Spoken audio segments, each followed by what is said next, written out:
에스겔 29장 13절부터 21절에 있는 말씀으로 큐티인 제목은 바벨론의 수고입니다. 에스겔은 어제 본문에서 애굽은 나일강을 자신이 만들었다고 하면서 그곳에 누워 있는 큰 악어와 같다고 했죠.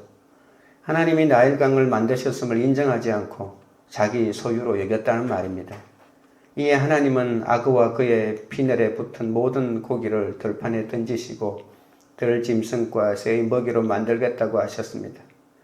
애굽 왕은 백성에게 자기 자신을 살아있는 신으로 숭배하게 할 만큼 극도의 교만함을 자랑했습니다. 유다는 멸망하기 전에 예레미야 선지자의 말에 의하면 애굽을 의지하지 말라고 경고하지 않았습니까? 그런데 이 경고를 끝내 무시하고 애굽을 의지하고 바벨론에 반대하는 정책을 취했습니다. 시드기야 왕은 바벨론이 예루살렘을 포위할 때도 항복하지 않고 끝까지 애굽이 도와주기를 기다리다가 결국은 죽임을 당했는데 애굽은 의지하지 못할 나라인데 의지했던 것이죠. 이스라엘과 애굽은 여러 번 동맹을 맺었지만 애굽은 이스라엘이 고난을 겪을 때마다 도와주지 않았고 그로 인해 이스라엘은 큰 상처를 입고 결국은 망할 수밖에 없었습니다. 그런데도 이스라엘은 하나님을 의지하지 않고 갈대 지팡이에 불과한 애굽을 의지하는 죄악을 끊임없이 저질렀던 것입니다. 하나님은 애굽의 최북단 믹돌에서부터 최남단 수에네까지 전 지역이 사막이 될 만큼 황폐하게 만들어 애굽이 다른 나라들로 흩어지게 하십니다. 바로가 나일강을 자기 스스로 만들었다면서 자기의 소유로 여기고 자랑할 정도로 교만했던 그 대가를 치른 것이죠. 하나님은 애굽을 심판하시고 바로 왕의 교만을 꺾으심으로써 그 또한 하나님의 피조물에 불과하다는 사실을 깨닫게 하십니다. 오늘 또 계속해서 하나님이 애굽을 흩으시고 40년 만에 다시 모아 회복시키실 것이지만 스스로 높이지 못할 미약한 회복만을 주실 것이라고 하십니다. 그리고 하나님은 17년 후에 에스겔에게 다른 예언을 주십니다. 바벨론의 수고로 애굽이 침략당하고 그날에 이스라엘 족속에게 한 뿔이 돋아나 주가 여호와인 줄 알게 되리라는 예언입니다. 첫째는 스스로 높이지 못하리니입니다. 13절입니다. 주 여호와께서 이같이 말씀하셨느니라. 40년 끝에 내가 만민 중에 흩은 애굽 사람을 다시 모아내되 애굽은 과거의 전성기를 영원히 잃어버렸습니다. 그것은 청지기로서의 기능을 상실했기 때문이죠. 하나님은 우주 만물을 창조하고 그 모든 것들을 인간에게 맡기셨습니다. 그런데 우리가 알아야 할 것은 그것은 소유권을 넘긴 것이 아니라 단지 만물을 잘 다스리고 섬겨야 하는 청지기직을 위임하신 것뿐이죠. 만물의 주권자는 오직 하나님이시고 인간은 그분의 땅에 잠시 거하는 청지기입니다. 이런 하나님의 법칙에 개인이나 국가도 예외가 아닙니다. 애굽은 고대사에서 가장 부강한 제국이었습니다. 나일강 델타 지역을 따라 찬란한 고대 문명을 발전시켰죠. 그러나 불행하게도 그런 영화로 애굽은 이웃 나라들에 대해서 청지기직을 상실하고 오직 바로 자신의 중앙집권 체제만을 강화했던 것입니다. 애굽은 이스라엘이 바벨론에 대항하고자 의지했던 갈대지팡이였습니다. 애굽은 우리가 하나님의 말씀에 끝까지 순종하게 못하게 하는 세상의 풍요함과 강성함을 상징한다고 볼 수가 있겠죠. 우리가 누리고 있는 지식이나 건강이나 물질이나 또는 사회적인 지위 같은 것들이 내가 잘나서 누리는 것이 아닙니다. 이것은 이웃과 온 열방을 위한 청지기직을 위해서 하나님이 허락하신 것뿐이죠. 이 땅에서 우리가 의지하는 모든 것은 결국 심판을 받고 황폐해지고 흩어짐을 당하게 될 것입니다. 만일 우리가 바로처럼 교만해져서 이 청지기의 소명을 잃어버린다면 우리도 애굽처럼 파멸당합니다. 14절부터 16절입니다. 애굽에 하루잡힌 자들을 돌이켜 바드로스 땅 곧 그 고국 땅으로 돌아가게 할 것이라. 그들이 거기에서 미약한 나라가 되되 나라 가운데에 지극히 미약한 나라가 되어 다시는 나라들 위에 스스로 높이지 못하리니 내가 그들을 감하여 다시는 나라들을 다스리지 못하게 할 것입니다. 그들이 다시는 이스라엘 족속의 의지가 되지 못할 것이요 이스라엘 족속은 돌이켜 그들을 바라보지 아니하므로 그 죄악이 기억되지 아니하리니 내가 여호와인 줄을 그들이 알리라 하셨다 하라. 하나님은 포로로 끌려가는 애굽을 40년 후에는 애굽 남쪽에 있는 고대 애굽의 최초로 왕조가 세워졌던 바드로스라고 하는 곳으로 다시 돌아오게 한다고 합니다. 그러나 다시 세워지는 애굽은 미약한 나라가 되고 다시는 나라들 위에 스스로 높이지 못하는 그런 나라가 될 것이라고 합니다. 왜냐하면 다시는 교만하지 못하여 미약하고 제한적인 회복만을 허락하여 다른 나라들을 마귀 마음대로 하지 못하게 만들겠다는 뜻이죠. 애굽은 끊임없이 이 주위에 있는 나라들이 잘못 판단하도록 유혹한 나라였습니다. 특별히 이스라엘에게는 그랬죠. 자신을 의지해주면 어떤 적도 물리쳐 주겠다고 늘 큰 소리를 쳤지만 실제로 이스라엘에게는 어떤 도움도 주지 못했습니다. 그래서 하나님은 다시는 이스라엘의 의지가 되지 못하고 이스라엘 족속이 애굽을 의지하지 않기 때문에 이스라엘도 애굽으로 인해서 드는 죄를 짓지 않고 애굽도 다시는 이스라엘을 유혹하는 죄를 범하지 않게 하신다고 하는 겁니다.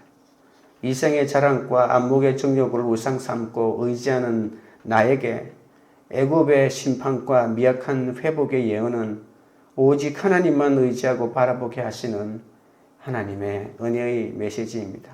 적용 질문 드립니다. 심판의 사건 가운데서도 하나님의 은혜로 미약한 회복을 경험한 적이 있습니까? 둘째는 하나님을 위한 바벨론의 수고입니다. 17절입니다.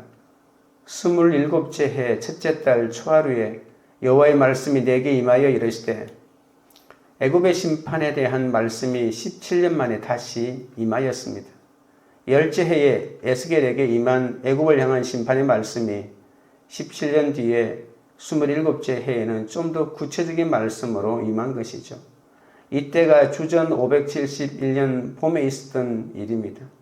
에스겔이 바벨론으로 끌려온 지도 벌써 26년이나 되었고 예루살렘이 망한 지도 15년이나 지난 후의 일입니다. 에스겔은 아직도 바벨론으로 끌려온 포로민들 사이에서 선지자 사역을 계속하고 있는 것이죠. 18절입니다. 인자야 바벨론의 느부갓네살 왕이 그의 군대로 두로를 치게 할 때에 크게 수고하여 모든 머리털이 무지러졌고 모든 어깨가 벗어졌으나 그와 군대가 그 수고한 대가를 두로에서 얻지 못하였느니라. 그런데 이 17년 중에 13년간 바벨론에 두로 징벌이 있었습니다. 바벨론 느부갓네살 왕은 13년 동안에 걸쳐서 두로를 포위하고 그리고 13년 만에 드디어 두로 왕의 항복을 받아 자기의 종속국으로 삼죠. 큰 바벨론이 조그마한 이 도시국가에 불과한 두로를 정복하는데 이처럼 오랜 시간이 걸린 것은 두로는 난공불락의 요새였기 때문입니다. 두로의 반은 육지고 반은 섬에 있었죠. 바다에서는 이 두로와 견줄 세력이 없었기 때문에 육군으로만 구성된 바벨론은 육지에 있는 두로는 쉽게 장악했지만 섬에 있는 두로에 대해서는 손을 쓰지 못하고 수수방관했던 것이죠. 느부갓네살 왕과 바벨론 군대는 이 섬이었던 두로를 육지에서 공격하기 위해서 이 13년 동안이나 이 제방 공사를 벌였던 것입니다. 흙을 실어 나르고 돌을 실어 나르고 이 바다를 메꾸어 가는 이 기간이 있었던 것이죠. 그렇기 때문에 머리털과 어깨가 벗겨지는 큰 고통을 당했다는 것입니다. 그런데 중요한 것은 그렇게 침략하여 두로를 점령했는데 기대에 부응하는 전리품들을 얻지 못했다는 것이죠. 두로는 그 시대의 국제금융의 중심 국가였기 때문에 두로를 점령하면 큰 보수가 있을 것이라고 생각했습니다. 그런데 이미 그 두로가 가지고 있었던 보화들은 대부분 멀리 배로 운송된 상태였다는 것이죠. 그리고 두로가 바벨론에 항복했을 때는 이 13년 동안이나 이 포위했기 때문에 이미 경제력이 소진된 다음이었습니다. 그래서 바벨론이 두로를 점령하니까 그 대가로 얻어낼 전리품이 전혀 없는 것입니다. 19절입니다. 그러므로 주 여호와께서 이같이 말씀하셨느니라. 내가 애굽 땅을 바벨론의 느부갓네살 왕에게 넘기리니 그가 그 무리를 잡아가며 물건을 노락하며 빼앗아갈 것이라. 이것이 그 군대의 보상이 되리라. 바벨론의 애굽 침략은 두로의 침략이 끝난 다음에 바로 일어납니다. 승리와 큰 약탈을 찾고 있던 바벨론에게 애굽은 참으로 탐나는 땅이었죠. 두로에서 아무것도 얻지 못했기 때문에 이제 애굽을 치면 두로에서 얻지 못했던 것까지 다 얻을 것이라고 생각했던 것입니다. 이런 바벨론에게 하나님은 애굽의 전리품으로 보상하겠다고까지 말하는 거죠. 이렇다 할 결과가 없어서 사기가 떨어질 대로 떨어진 바벨론 군대에게 애굽의 침략은 많은 약탈물을 얻을 수 있는 순식간에 군대의 사기를 높여주는 그런 일이었죠. 게다가 바벨론이 고대 근동의 종주국으로 계속 군림하면서 그 자리를 지켜내는데 애굽은 늘 눈의 가시처럼 견제해야 할 세력이기 때문에 애굽을 완전히 점령하는 것은 바벨론에게는 꽁먹고 알먹고의 두 가지 이익을 얻는 것일 겁니다. 20절입니다. 그들의 수고는 나를 위하여 함인즉 그 대가로 내가 애굽 땅을 그에게 주었느니라. 주 여호와의 말씀이니라. 바벨론 군대가 하나님의 거룩하신 섭리대로 두로를 치고도 별다른 노획물이 없었는데 하나님은 애굽을 칠 때는 적절한 보상을 전리품으로 줄 것이라고 밝힙니다. 두로와 애굽을 노략하고 예루살렘을 멸망시킨 느부갓네살 왕과 그 군대의 수고가 하나님을 위한 수고라고 하는 것이죠. 오늘 20절 앞부분에 보시면 나를 위하여 함인즉이라고 하는데 바벨론이 애굽을 공격한 것은 하나님을 도와서 한 일이라고 하는 것입니다. 이것이 바로 에스겔의 역사관이죠. 인류 역사의 모든 것은 통치자이신 하나님의 지위에 의해 이루어집니다. 하나님은 비록 여호와를 모르는 이방 국가라 할지라도 자신의 도구로 사용하실 수 있다는 것이죠. 하나님은 언약 백성뿐 아니라 바벨론 같은 나라도 당신의 선한 도구로 사용하실 수 있습니다. 나중에 바벨론이 심판을 받을 때 그때는 바사 왕 고레스를 통해서 이 바벨론을 심판하지 않습니까? 에스겔서에서 느부갓네살 왕은 애굽을 심판하시는 하나님의 도구로 등장한다는 것이죠. 현재 나를 괴롭히는 가족이나 동료가 있습니까? 내가 의지하는 것들을 짓밟고 노력하는 바벨론 같은 그 사람이 하나님을 위해서 수고하고 있다는 것을 알아야 합니다. 적용 질문 드립니다. 지금 나를 괴롭히는 그 사람이 하나님을 위해 수고하고 있다는 것을 인정하십니까? 셋째는 이스라엘에게 돋아날 한 뿔입니다. 21절입니다. 그날에 나는 이스라엘 족속에게 한 뿔이 돋아나게 하고 나는 또 내가 그들 가운데서 입을 열게 하리니 내가 여호와인 줄을 그들이 알리라. 하나님은 이스라엘이 의지하던 애굽이 바벨론의 손에 넘어가는 날에 이스라엘에게 한 뿔이 돋아나리라고 하십니다. 성경에서 뿔은 힘과 권세를 상징하죠. 하나님의 사역은 이제 뿔로 상징된 언약 백성의 힘을 키워주겠다고 합니다.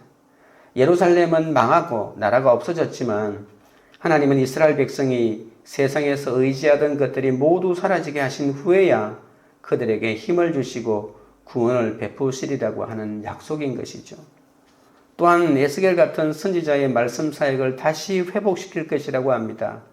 언약 백성들은 이제 그 선지자의 말을 듣고 힘을 얻어 마침내 주가 여호와인 줄 알게 된다고 하시는 거죠. 우리는 이 현실에 작용하는 도구 자체보다는 그 도구를 사용하고 교제하시는 하나님의 손길에 더 큰 관심을 가져야 합니다. 심판의 궁극적인 기준은 심판의 도구인 바벨론이나 또는 바사의 왕이 아니라 언약 백성을 향하신 하나님의 영원하신 공의와 섭리에 있다는 말입니다. 바벨론 느부갓네살 왕은 역사 속에서 존경받을 인물이 아니잖아요. 그는 고대 근동 제국사에서 한 명의 폭군에 불과합니다. 하지만 그는 애굽을 심판할 때 하나님의 도구로 사용되었고 언약 백성인 유다를 심판할 때도 그 사역을 수행했습니다. 그리고 오늘 본문에 있었던 것대로 느부갓네살 왕은 애굽도 멸망시켰습니다. 그리고 애굽이 자랑하던 부와 소산이 노략당하고 도시는 불에 탔고 백성들은 칼에 피를 흘렸죠. 이 애굽에 찬란하던 제국이 이 수치스러운 파멸을 당한 것입니다. 하지만 그런 바벨론 왕도 실제로 하나님의 심판의 도구에 불과했다는 것이죠. 하나님의 공의로운 심판은 아무도 피할 수 없다는 것을 본문이 잘 보여줍니다. 우리는 우리를 괴롭히는 사람을 벗어나려고 할 것이 아니라 그 뒤에 모든 것을 섭리하시고 주권적으로 움직이시는 하나님을 바라보아야 합니다. 때로는 우리 주위에 우리를 괴롭히는 수많은 느부갓네살들이 나를 살피고 있는지도 모르죠. 어떤 때는 여러 가지 모양의 경제적인 압박과 또는 신체적인 고통과 정신적인 모욕과 국가적인 재난으로 우리를 파멸로 몰아갈 때도 있습니다. 그런 것들은 절대 선한 일은 아니고 하나님께로부터 온 일은 아닙니다. 하지만 혹시 그것이 하나님의 심판의 도구는 아닌지 면밀하게 살펴보아야 한다는 것이죠. 우리에게 닥친 수많은 문제를 그저 해결하려고만 하지 말고 하나님 앞에서 말씀으로 그 사건을 해석해야 합니다. 혹시 그 사건이 나의 교만과 죄악과 내가 사명을 잃어버렸기 때문에 생긴 것은 아닌지 다시 한번 돌아보고 오로지 하나님의 도우심을 바라는 참된 겸손과 지혜를 회복해야 합니다. 내가 의지하던 육신의 정욕, 안목의 정욕, 이생의 자랑이 모두 망하여 사라질 때 구원의 뿌리신 예수 그리스도만이 내 삶의 자랑으로 우뚝 서게 될 겁니다. 바로 그때 나에게 말씀이 들려서 하나님의 뜻을 깨닫고 내 사명도 비로소 회복될 것입니다. 적용 질문 드립니다. 내가 세상에서 의지하던 것이 사라진 후 구원의 뿌리신 예수 그리스도께서 베푸신 구원을 경험하게 된 적이 있습니까? 기도드리겠습니다. 하나님 아버지, 나에게 허락된 것 가운데 어느 것 하나 하나님이 주시지 않는 것이 없습니다. 그런데도 돈과 학벌과 세상의 가치와 논리를 하나님보다 더 의지하여 싸우니 주여 용서하여 주시옵소서. 내가 우상 삼고 의지하는 이생의 자랑과 안목의 정욕은 반드시 하나님의 심판을 받아 애굽처럼 멸망하게 되고 회복된다 하더라도 미약하게 되어 다시는 아무 힘도 쓰지 못하게 된다는 것을 알게 하여 주시옵소서. 그러나 이렇게 미약하게나마 회복되는 것이야말로 하나님의 은혜인 것을 깨닫고 오직 주님만을 바라보는 인생이 되어 다시는 다른 사람을 유혹하고 미혹하는 삶을 살지 않게 하여 주시옵소서. 하나님은 언약 백성뿐 아니라 바벨론 같은 나라도 당신의 선한 도구로 사용하실 수 있다고 하셨습니다. 나를 괴롭히는 가족이나 동료가 내가 의지하는 것들을 짓밟고 노력하는 사람이라도 그들이 바벨론처럼 나의 거룩을 위해 하나님의 쓰시는 도구이자 하나님을 위해 수고하고 있다는 것을 깨닫게 하여 주시옵소서. 우리가 세상에서 의지하던 육신의 정욕, 안목의 정욕, 이생의 자랑이 모두 망하여 사라진 다음에야 비로소 구원에 뿌리신 예수 그리스도만이 내 삶의 자랑으로 우뚝 서게 된다고 합니다. 하나님의 말씀이 들리게 하셔서 오직 예수 그리스도만이 나의 구원의 뿌리심을 고백하게 하옵소서. 관계 우리들 교회가 심판의 사건 가운데서도 하나님의 은혜로 미약하나마 하나님의 회복을 바라고 주님께 나가는 공동체가 되게 하옵소서. 각자가 지금 나를 괴롭히는 그 사람이 하나님을 위해 수고하고 있다는 것을 인정하게 하여 주옵소서. 세상에서 의지하던 모든 것이 사라진 다음에 오직 구원의 뿌리신 예수 그리스도께서 베푸신 구원의 은혜를 경험하는 그런 공동체가 되도록 역사하여 주시옵소서. 예수 그리스도 이름으로 기도드리옵나이다. 아멘.